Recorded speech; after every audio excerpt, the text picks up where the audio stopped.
I'm gonna do a little show and tell of my truck gun, or a car gun, whatever you want to call it. Basically, it's the gun that I keep in my vehicle just in case, a bear that needs to be dispatched, or a kid gets attacked by a coyote, like stuff like that.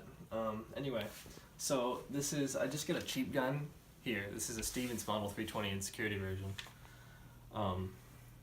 Pretty cheap gun. I got it for $287.99, I think, Canadian.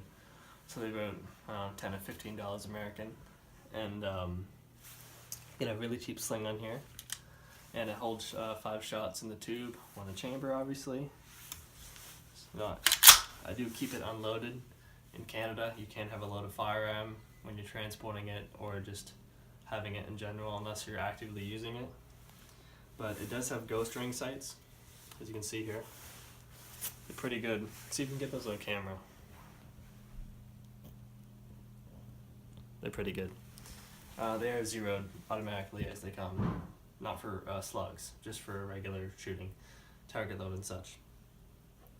But it does have a parkerized finish, pretty rust resistant, but you do want to oil it a little bit. With these parkerized, and you don't really need to oil this as much because it won't rust.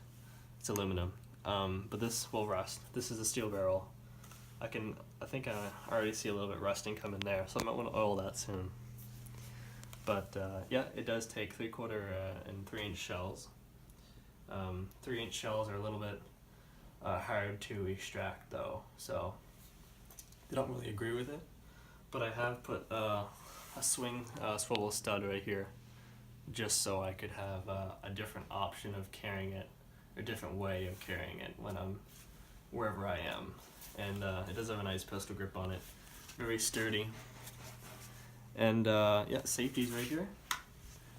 Note, unless the action has been cocked, the safety will not engage. It will not go into safe, because there was nothing to be safe, because it's not cocked. So that's pretty much it. One thing about this gun that I absolutely detest, and with every single firearm that has it, a loading gate. Unless it's a lever action rifle, a loading gate I don't like. One thing about the Maverick 88 that I like, that I also have, it doesn't have this. You simply drop the shell in, push it forward, and you're good to go. One thing I also did is put a tiny rail here.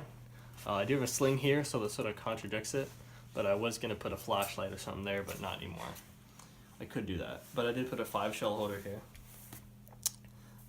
It's a pretty cheap one, but it still works. I put 3 buckshot and 2 slugs. So that's it for the gun. Let's move on to the ammo and what I'll be carrying the ammunition in. So, pretty much as a college student, I don't have a lot of money. So I just bought some Winchester Super X. These are deer slugs, 1600 velocity, feet per second I think, and it's a 1 ounce slug. It's for deer, but it should drop a bear or anything. Next, I've got some Remington buckshot. These are 2 3/4, 1325 feet per second, and has 8 pellets, and it's triple aught buck, sorry, not double aught. And that works pretty good. And here I just have a cheap shotgun shell holder belt, or whatever you want to call it, sling adapter. It has, I think, 13 slugs on it, and then I have 11 or 12 buckshot. So this is just a grab and go, basically, right? So if I need to run away from wherever I am, grab the gun. I've got not a lot, but I've got a sufficient enough ammo that I might need to, use, right? Like if you need to use more than this ammo, you might want to get home and grab a fucking box of ammo, or a can. But that's pretty much it. I'm not going to show you the vehicle I have, because there's really no point. I literally just put it in the back with the trigger lock on it. In Canada, you have to have a trigger lock on it. That sort of makes it a lot. It's sort of annoying because you can't get it to it as fast as you would be able to without all that bullshit Canadian gun laws. But it is what it is, and if I get pulled over without it on, I can go to jail. So why not just take the second or two to unlock it and it'll be good.